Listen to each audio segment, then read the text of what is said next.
Just a little girl. I haven't got a clue. Angry and alone, if they only knew. People pass by, and I wish they could see all the pain inside. I wish it had been a dream, something I could forget. These images are too real, memories too familiar.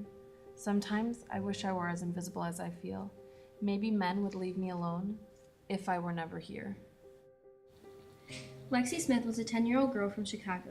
She came from a regular family just like any one of us. Lexi was first raped when she was just 6 years old by one of her stepfather's younger relatives. This same man would eventually introduce her to another teenage boy. It all started when Lexi and the boy wanted to play a game, but they needed batteries. So he told her that he had them at his house that was right across the street. Lexi was young and didn't think anything was wrong with that. When they arrived at his house, it was just the two of them. That was how her 2-year nightmare began. That night, he raped her at least 6 times. Each time, she tried to run back across the street to her house. He told her that if she didn't stop trying to run, then he would do the same thing to her sister. This forced her into silence, and she became a piece of property. There were multiple times that Lexi's family was right upstairs in the man's house while she was trapped in the basement. She said she would think, why isn't someone looking for me? Traffickers feed on the fact that when you are broken, you no longer have a voice, and that's exactly what was happening to Lexi.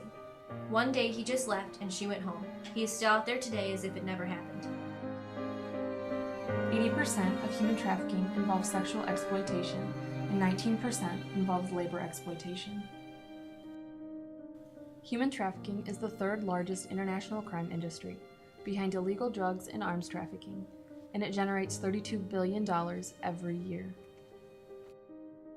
There are 20 to 30 million slaves worldwide, more now than during the duration of the transatlantic slave trade.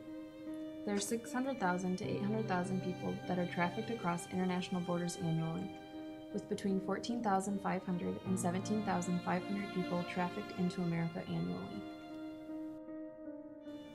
11.4 million victims are female, with 70% of the female victims ending up in some form of the sex trade.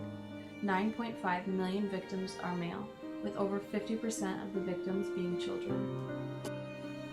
The average age of a victim is 12 to 14 years old. The youngest ever recorded victim was only 6 months old.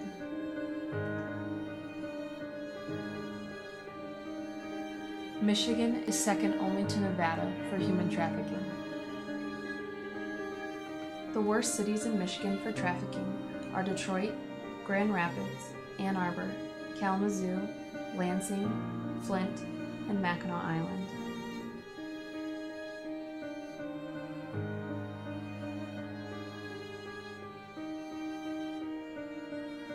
Debbie was a 15-year-old girl in an average Air Force family. She would be the last person anyone would think would be a victim. On what seemed like a normal day, Debbie got a call from one of her friends from school. Her friend asked if she could stop by, so Debbie said yes and met her in the driveway.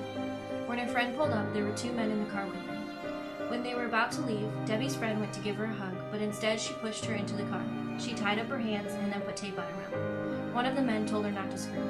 She was kidnapped right out of her own driveway while her family was just a few feet away. After driving for a while, they stopped in an apartment. One of the men asked Debbie, if I were to shoot you right now, where would you want to be shot? In your head, in your back, or in your chest? He then pulled the trigger, and when Debbie opened her eyes, she saw him laughing. She was then drugged and raped by multiple men. She was driven around and forced into prostitution. She had to sleep in a dog kennel every night in the apartment. Debbie didn't find out until she was free that they had put an ad online for her, so men were arriving at all hours to rape her. She was told that they would harm her family if she didn't comply. Finally, after 40 long days, the police received an anonymous tip that she was being held in that apartment and were able to get her out alive.